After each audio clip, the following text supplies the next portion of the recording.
Bien-aimés de Café Évangile, soyez miséricordieux comme votre Père est miséricordieux. Ne jugez pas et vous ne serez pas jugés. Ne condamnez pas et vous ne serez pas condamnés. Pardonnez et vous serez pardonnés. Donnez et l'on vous donnera. Chers amis, ces paroles du Seigneur dans l'Évangile de ce jour nous interpellent dans ce temps de carême, à savoir faire de la charité notre clé de voûte. Dieu l'a maintes fois répété, la charité nous permet de toucher Dieu. Et par conséquent, pour pouvoir toucher Dieu, il faut apprendre de Dieu à toucher Dieu. Et qui est celui qui nous enseigne à toucher Dieu à travers la charité? C'est le Christ lui-même. C'est le Christ lui-même. L'œuvre qu'il a menée sur la croix, l'accomplissement de l'œuvre de notre salut qu'il a menée sur la croix, est la source et la preuve et la motivation de tout chrétien par rapport à la vie de la charité. Il a donné sa vie pour les justes et les injustes. Il a fait tomber la pluie du salut sur les bons et sur les mauvais. Père, pardonne-leur car ils ne savent pas ce qu'ils font. Je crois qu'il n'y a personne parmi nous qui n'aspire pas que l'autre lui pardonne quand il lui offense. Nous avons soif du pardon des autres. Il est très important de savoir que la semence du pardon seulement peut porter du fruit dans une terre fertile, une terre humble. C'est pour cela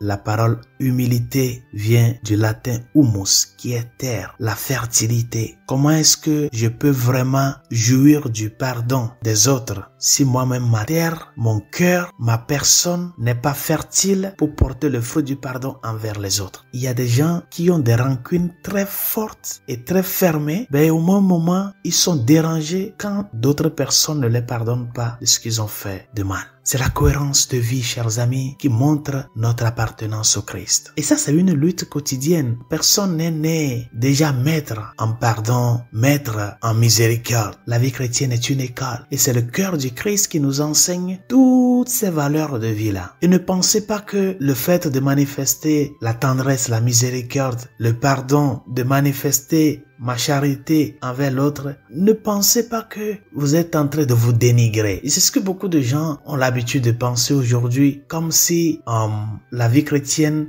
c'est une vie qui nous rend faibles. Ce n'est pas ça. La force du christianisme réside dans l'amour. L'amour qui se fait sacrifice, cet amour qui est disposé à passer la page, à donner une autre opportunité. Et tout ça là, seulement nous pouvons y arriver si vraiment nous avons un cœur et des yeux qui contemplent le tréfonds de l'amour de Dieu pour nous dans le mystère de la croix. C'est pour cela, dans le psaume responsoriel de ce jour, conscients de qui nous sommes, conscients de notre petitesse, conscients de nos faiblesses, nous crions vers le Seigneur. Seigneur, ne nous traite pas selon nos péchés. Si devant le Seigneur, tu diriges ces paroles à lui, dans l'humilité, dans la confiance, mais aussi dans l'espérance, pourquoi ne pas ouvrir ton cœur? Pourquoi ne pas être disposé à ne pas traiter l'autre aussi tel qu'il a fait envers toi? À ne pas le traiter selon ses œuvres désordonnées, selon ses attitudes mauvaises, mais le traiter avec amour, à partager la misère du cœur de cette personne, reconnaissant en lui un frère, un prochain, une sœur. Demandons au Seigneur de nous aider à continuer avec fermeté, avec motivation ce cheminement de carême, main dans la main avec lui, avec nos frères et sœurs, dans un esprit d'abandon